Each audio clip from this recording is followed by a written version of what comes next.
Guys, solo ko muna itong vlog na to.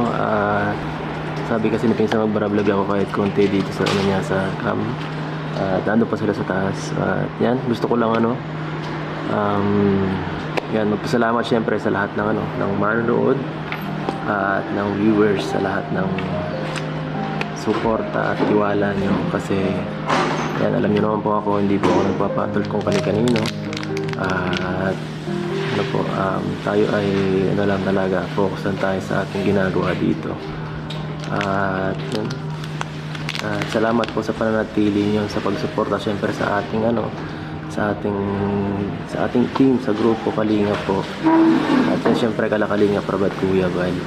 At kasi maghihingiran po ako ng pasensya po dahil yan po, yung nga po dati yung sa love team at medyo na di na natin alam kung saan napunta yung mga nangyari ngayon. At yan, humihingi na lang po ako ng tawad sa lahat ng mga ng mga naapektuhan at mga nadamay. Syempre po, salamat po sa lahat ng sumuporta syempre sa amin po sa loob ng 2 taon. Grabe po yung yung nagawa niya, syempre hindi lang sa akin, sa ibang tao din. Thank you so much po dahil hanggang sa ngayon po ay syempre ramdam ko pa rin po yung pagmamahal ninyo sa akin. At syempre sa team Kalingap. At sana po ay wag nyo kaming iwan hanggang sa dulo po. Tuloy-tuloy lang po tayo na sa ating ginagawa dito, mabuting hangarin na pagtulong gaya ng nakagis na natin. So yun guys, at last day na pala ngayon at pauwi na rin kami mamaya. At Pinsan, Vlog ka pala. Pinsan Kape ka na? nag-vlog lang ako konti. Saka pala Pinsan, pasensya na dun sa lahat ng mga lahat ng mga nangyari, mga issue yan. Ay, okay lang. Part talaga na part na ng yan. Community natin, di yan nawawala. Oo, di yan naubos. Bawat season na nangyari, bawat taong Normal na yan kasi normal na yan. maraming mata na nakatingin sa atin. Pati nga mga pati mga content creator na na ang layunin ay talagang yung mga mali ang tinitingnan, syempre yung mga ganun. Normal yan. Sanay naman natin. Kaya, tagal na natin sa ganito. Dami na nating naranasan.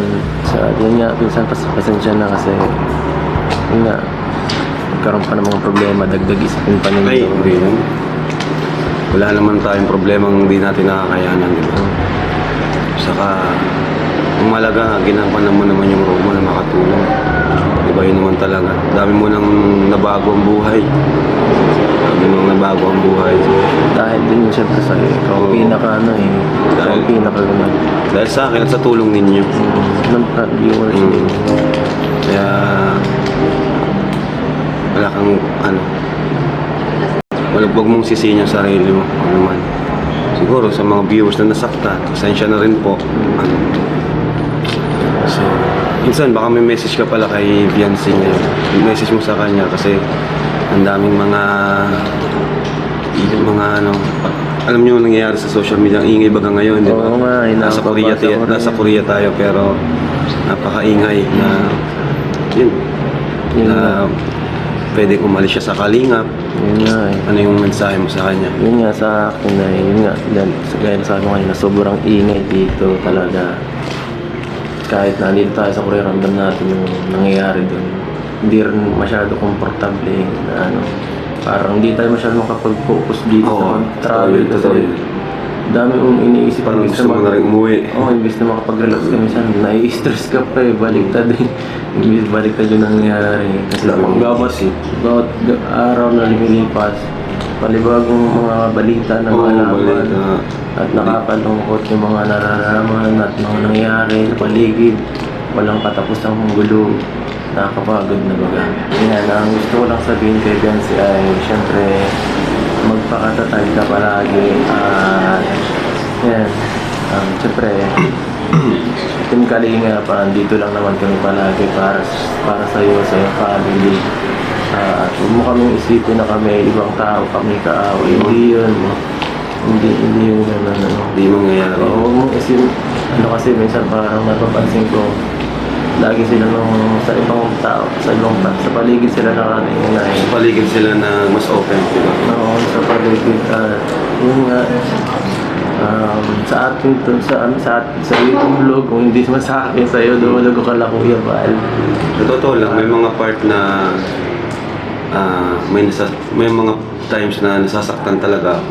Siyempre, normal naman na yung magselos ka, di ba? Na ako magselos ako sa ibang tao na parang yung tipong yung nagawa ko ay Na-deserve, parang na parang nabaliwala. Oo. Tapos parang mas importante Tama. yung ibang tao na parang wala lahat eh. yun talaga. Napansin ko. Akala kasi nila napakadali nung nung ginawa ko na pabahayan sila na hindi po sa panunumbat.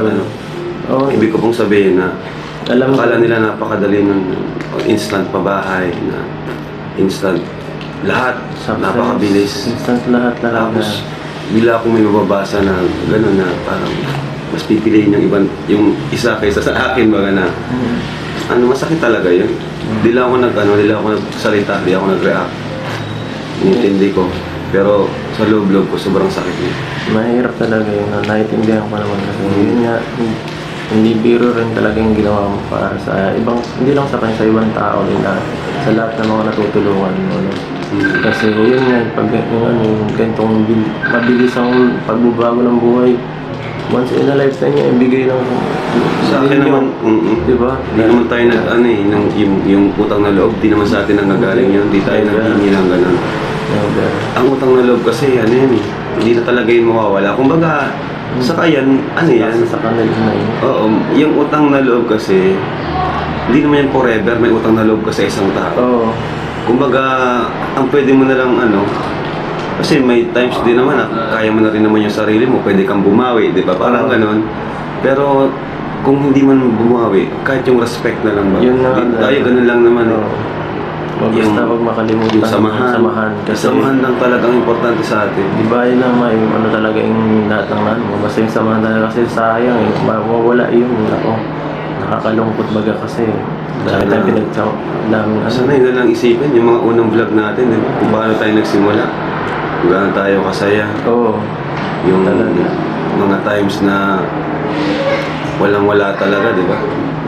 Hindi ba pantay-pantay yung tingin natin sa kanila eh. Nakakalungkot lang talaga kasi. Kaya yun, sana katatag na lang siya. Saka yung mga desisyon, pag-isipang mabuti. Tama.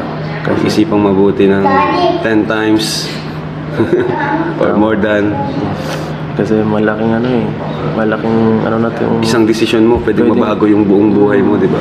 Oo, talaga. Seryoso talaga. Isang desisyon mo, pagkakamali, buong Maling buhay mo, decision. habang Kasi- buhay mo yung Yes, kasi ang galit, mahirap kalaban yun. Saka, Dapat, yun, totoo. yan mo muna, ikalma muna sarili. Mahirap mag-decide ng galit. Tama. Kasi minsan napapansin ko, laging nauuna emosyon bago, dapat maging rational tayo sa ating mga decision. Kasi, So, alam pwedeng mo minsan, pagsisihan tayo. di lang naman sila yung nababash eh. Pati nga ikaw, grabe din nga yung sa'yo, grabe din yung sa akin. Lahat naman tayo dito. Kumbaga huwag natin idahilan yung bashing. Ano na yan? Normal na yan, common na yan. Oo. Common na yung bashing na normal na yan. Lahat naman, Lahat kahit tayo sinong sikat, nakaranas, di ba? Lahat kahit naman. sino, oo. Hindi Normal lang yung isa. bashing na yan. So huwag nating, kumbaga, Sa isang side lang sa nakikita. pag-decide natin, huwag natin masyadong yung bashing. Huwag natin isama yan kasi normal yan. Yes. Isipin natin yung mga nakapaligid sa atin, yun na lang. Tama, kasi yun talaga yun eh. Kasi lahat naman tayo nakaranas ng ganun na saka hindi mo alam, mas malala pa pala sa kabila. Hindi mo, or sa di ba? Totoo Kasi sa inyo lang side nakikita minsan, sa ating side, yun na lang kita, pero bilang ako, alam ko nang gagawin ko Yan. para malimitahan lahat ng mga nangyayari. Kumbaga, Huwag nasa pumatol O yun. para mas lalong... Kasi pag Okay, pumatol okay ka, lang. lalo silang, Gaganahan eh. dun sila lalo uhugot ng i-rebat sa'yo eh. Oo. Di ba? Alam mo lang na... Kaya ako, di talaga din ako pumapatol. Pakinggan yung yung talagang taong talagang magdudulot ng peace sa lahat. Basta sa akin, minsan, yung samahan talaga. Hindi mo mawawala kahit saan. Yun yung yun na lang yung pahalagahan. So, ayun po, last day natin dito. At, last day na no? Last day. Uwi na rin po kami mamaya. And, thank you so much po sa pagsama sa amin sa pamamasyal dito.